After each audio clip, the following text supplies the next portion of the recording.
munsi ugira kabiri w'urugendo rwitiriwe inkebuzo umukuru w'igihugu c'u Burundi Evariste Ndayishimiye umujama w'ugwaruka kuri uyu wa 10 mukakaro umwaka wa 2024 yifadikanije n'abenegihugu hamwe n'ugwaruka ruri mu bikorwa vyo mu buruhuko bo muri komine Musigati mu guca imikobeko ku mutumba Bukinga. Mu nyigisho ziwe umukuru w'igihugu yasavye ugwaruka kubumbatira amahoro n'umutekano kuko ari iciza bafashe. Yanabibukije ko isi, ubwenge n'inkomezi hamwe n'imvura ari bimwe mu mitahe bafise Imana yabahaye. Umujama w'ugwaruka yabasavye gukora bisunze imbona kazoza y'igihugu. Ntagira uwiyumvira gusubira inyuma nk'aba bene Isirayeli bo bagiye kubona ivyamwa bw'igihugu ciza c'abatanubuki babibonye bagaca bagira ubwoba bagaca bashaka gusubira inyuma hanyuma Imana icirabahana.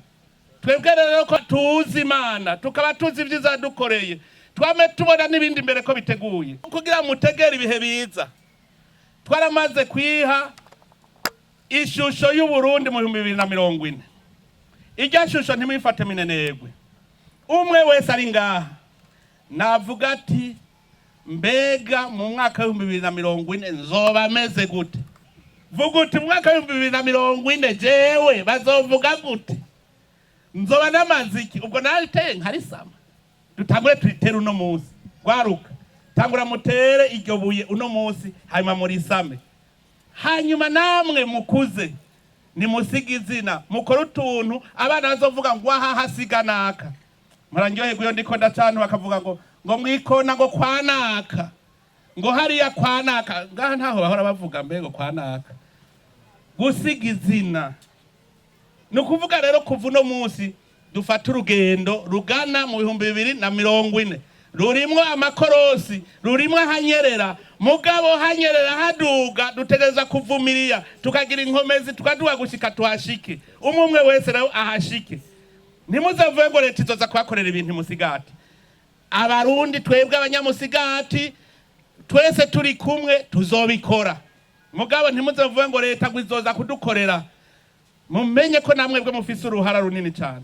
Burya rero ajya amatagisi yose mutanga niyo mubona muhora muca buva muti leta yazanye kubakisha amabarabara amashure byose ku ruhande rero rw'igihugu uburongozi bw'igihugu ico bwiyemeje nuko ugwaruka muteza gukurira ahantu heza kirazira ko mukura nkuko twe twakuze muteza gukorera mu gihugu ciza nico gituma ugwaruka izo telefone nababwiye ngo ninki izo telefone burya n'ishure ufise telefone wese amenye ko ari ishure afise mu ntoki je nirirwa ndagigirako kandi ndiga kandi nkamenya nkanabikora none namwe mumenye ko iyo telefone ubu turiko turagira imihora ku buryo naho uzoba uri mu mwonga uzokoresha internet mu mashure dukeneye ko mu mashure haba ama internet kugira ngo ubwo buhinga bwa none mu bukoreshe nabwo mu buvyaza umusaruro mu bintu biteza imbere igihugu naganda bibabwiye si byinshi hariho uburimyi n'ubworozi harimo guhingura ubutare harimo bamukera rugendo nkaha nk'ubu umuntu yo kubaka akantu keza cyane abantu baca baza ugatangarira bazazanya amahera